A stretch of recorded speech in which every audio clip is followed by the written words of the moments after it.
Once again, Friday has come too soon.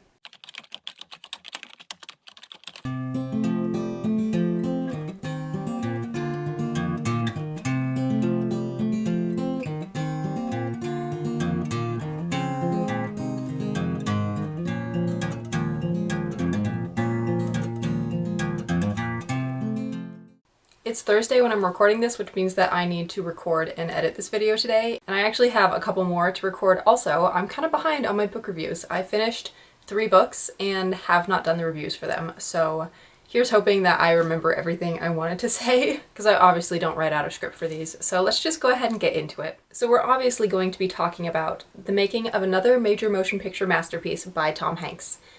This is one, I think I picked it up in like probably a little free library or something. I think it's so fascinating when actors or singers decide to write novels, and sometimes they're really, really good and sometimes they're not. So far, I've done pretty well with the novels I've picked up by actors, because I also read The Pleasure of My Company by Steve Martin, and that book was so good. It's very short, very small, but like short and sweet, love it, very good. Anyway, but we're not talking about that book, we're talking about this one. And this one also was really good. I had kind of high expectations, just because, I don't really know why, but I had kind of high expectations and it did meet my expectations. I don't really know where to start, so I guess I'm just gonna start with the writing. The writing was really good, actually. I had so much fun. It was easy to understand. It was not always easy to get through. Like, the writing was not necessarily like pulling me along through the story, but that's not really a bad thing either, because sometimes if the writing is like too juvenile or something, that can feel super, super easy to read and you can just fly through it because you're not having to think very hard about it. So I think the writing was really good. I marked a lot of places that I thought were like an interesting way to phrase something or an interesting way to describe something. So I really did like the writing. I have like no complaints for the writing. I also have no complaints for the characters. I think they were so well done. And you know me, if the characters are well done and feel like real people, then I can just sit with them in any situation. It doesn't matter if there's much of a plot or what's going on in the book. I want to spend time with the characters. And while none of these characters were necessarily like my favorite people, you know, like none of them were my favorite archetypes for characters or characters that I feel like, oh, I'll be thinking about them for so long and I want more time with them. None of them were really quite that, but they all were really well done and distinct, and they felt like real people. So I did really enjoy the characters. There was one in particular that just cracked me up. So without spoiling, there's a kind of difficult character in the book, and he reminded me of somebody that I used to know, that I knew for a very short period of time, but I've already decided I want to put in one of my own books.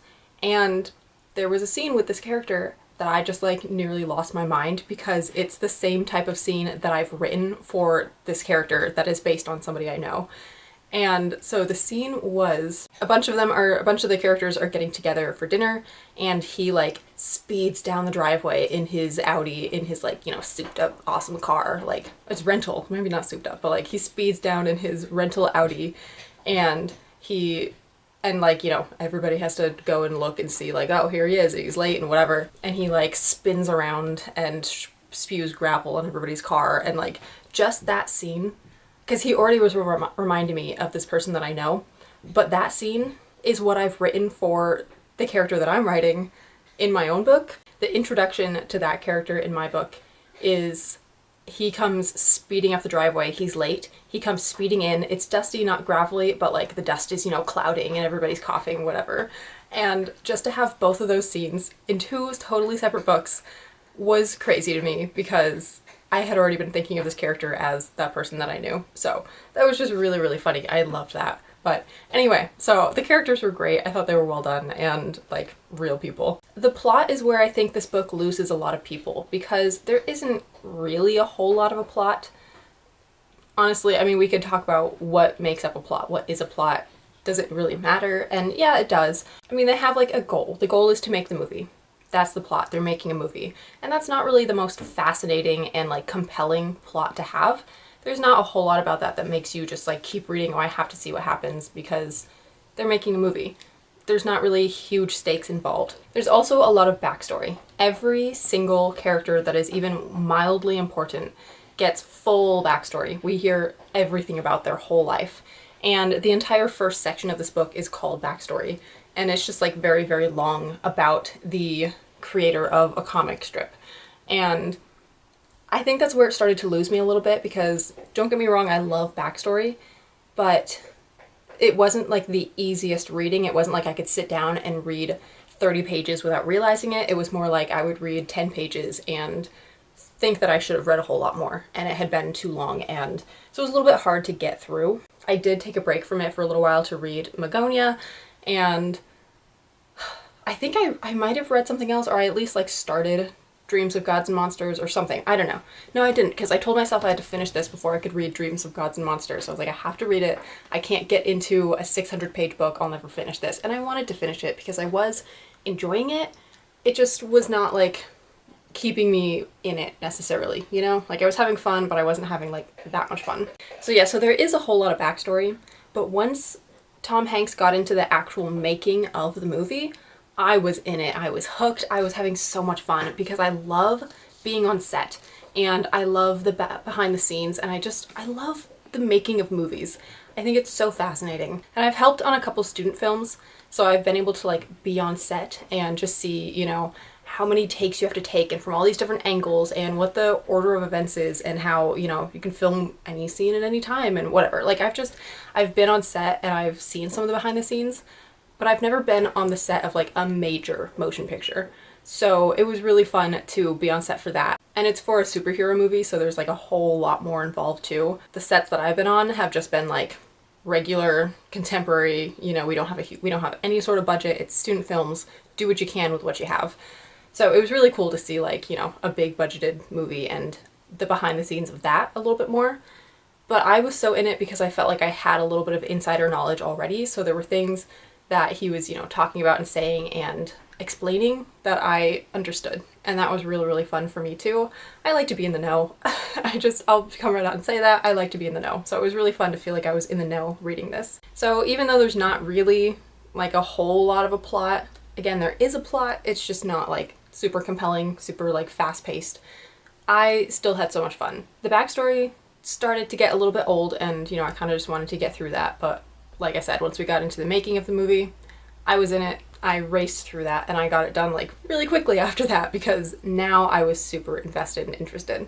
So I think that this book serves really well for anybody who is interested in the behind the scenes part of making a movie, because you're gonna get like every detail.